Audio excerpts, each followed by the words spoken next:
buenos dias. We are looking at how to say thank you in Spanish. How do you pronounce this word? Everybody says it in English as gracias, maybe.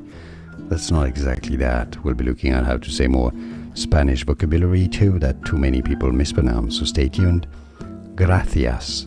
Gracias is how it's said in Spain. So gra, G sound and the rolled R from Spanish, gracias.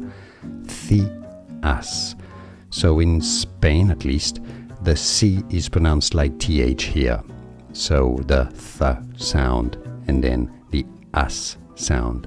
Gracias, gracias is how you really say thank you like a native. Gracias. And now you know. Like this video if you found it useful. Appreciate the support. Thanks for that.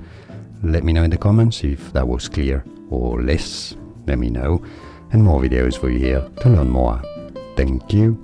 Gracias for watching.